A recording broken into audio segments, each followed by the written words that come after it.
السلام علیکم دوستو، امید ہے کہ آپ لوگ خیر و عافیت کے ساتھ ہوں گے۔ اللہ پاک آپ کو دونوں جہاں میں خوش رکھیں۔ دیکھیے، یہ رمضان المبارک کا مہینہ چل رہا ہے اور اس مہینے کی روزہ تمام مسلمانوں پر فرض ہے، لیکن کچھ ایسے لوگ ہیں جن کو روزہ نہ رکھنے کی اجازت ہے۔ کچھ ایسے لوگ ہیں جن کو روزہ معاف ہے۔ وہ کون سے لوگ ہیں؟ آئیے مفتی انور اشرفی صاحب سے سنتے، آپ لوگ غور سے سنیں۔ والی عورت، حیض اور نفاس والی عورتوں کو پیریڈ کے زمانے میں یعنی جتنے دن حیض وغیرہ کا خون آئے اتنے دن روزہ رکھنا جائز نہیں ہے۔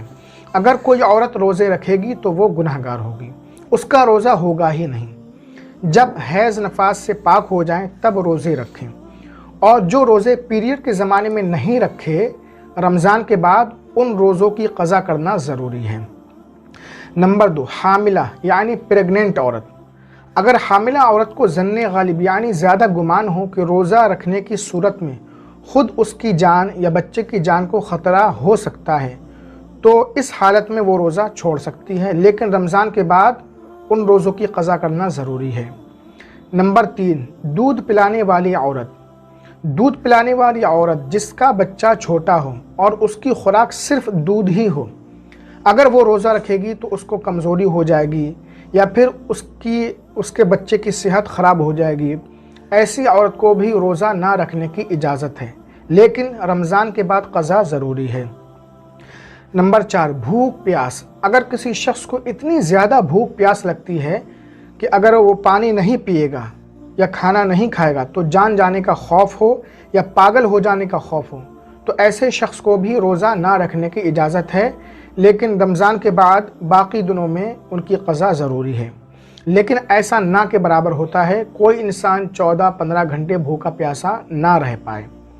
نمبر 5، مجبور انسان۔ ایسا شخص جسے کسی نے ڈرایا، دھمکایا یا جان سے مارنے کی دھمکی دی، اگر روزہ رکھو گے تو جان سے مار دیں گے، روزہ توڑو ورنہ گولی مار دیں گے، ایسے لوگوں کو بھی روزہ نہ رکھنے کی اجازت ہے۔ رمضان کے بعد اس کی قضا ضروری ہے۔ نمبر 6، مریض۔ ایسا مریض جسے مرض بڑھ جانے کا خطرہ ہو یا دیر سے اچھا ہونے کا یا تندرست انسان کو بیمار ہو جانے کا زیادہ گمان ہو، ایسے شخص کو اجازت ہے کہ اس دن روزہ نہ رکھے، بعد میں قضا کر لے۔ مرض بڑھ جائے گا یا دیر سے اچھا ہوگا، اس کے پہچاننے کی علماء کرام نے 3 صورتیں بیان فرمائی ہیں۔ پہلی صورت یہ ہے کہ اس کی ظاہری حالت بتا رہی ہو کہ اس کا مرض بڑھ رہا ہے۔ دوسری صورت یہ ہے کہ اس کا اپنا تجربہ ہو کہ جب بھی روزہ وغیرہ رکھتا ہے تو اسے کمزوری لاحق ہو جاتی بہت زیادہ۔ تیسری صورت یہ ہے کوئی ماہر مسلمان ڈاکٹر بتائے کہ تم اس حالت میں روزہ مت رکھو ورنہ مرض بڑھ جائے گا یا جان کا خطرہ ہوگا۔ کسی غیر مسلم یا فاسق ڈاکٹر کہنے سے روزہ چھوڑنے کی اجازت نہیں ہے، لیکن رمضان کے بعد ان کی قضا ضروری ہے جب حالت بہتر ہو جائے۔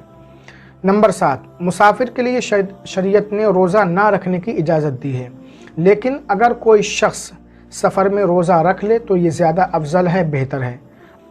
اگر نہ رکھے تو اس پر کوئی گناہ نہیں۔ مسافر کے گھر سے کم از کم 92 کلومیٹر کی دوری ہونا چاہیے۔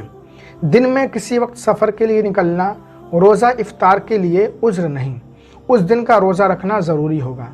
مثلا اتوار کے دن صبح 9-10 بجے کوئی انسان اپنے گھر دہلی سے ممبئی کے لیے روانہ ہوا تو اتوار کا روزہ پورا کرنا ضروری ہوگا۔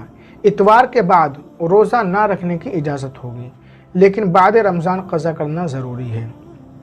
نمبر 8، شیخ فانی۔ ایسا بوڑھا یا بوڑھی جس کی عمر کافی زیادہ ہو گئی ہو اور وہ دن بدن کمزور ہوتا جا رہا ہو، اس میں روزہ رکھنے کی طاقت بھی نہ ہو اور آئندہ طاقتور ہونے کی امید بھی نہیں ہے، ایسے شخص کو روزہ نہ رکھنے کی اجازت ہے، بعد میں ان کی قضا بھی ضروری نہیں ہے، بلکہ ہر روزے کے بدلے میں فدیہ دیں، یعنی 2 وقت کسی غریب مجبور لاچار انسان کو کھانا کھلائیں ایک روزے کے بدلے، یہ ان پر واجب ہے، یا ہر روزے کے بدلے 2 وقت کے کھانے کا پیسہ دینا ضروری ہے اگر وہ صاحب مالدار ہیں۔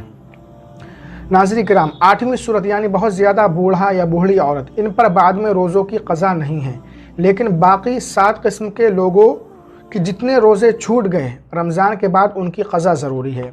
امید کرتے ہیں آپ ان مسائل کو اچھی طرح سمجھ گئے ہوں گے۔ ویڈیو کو لائک کریں، ثواب کی نیت سے شیئر ضرور کریں۔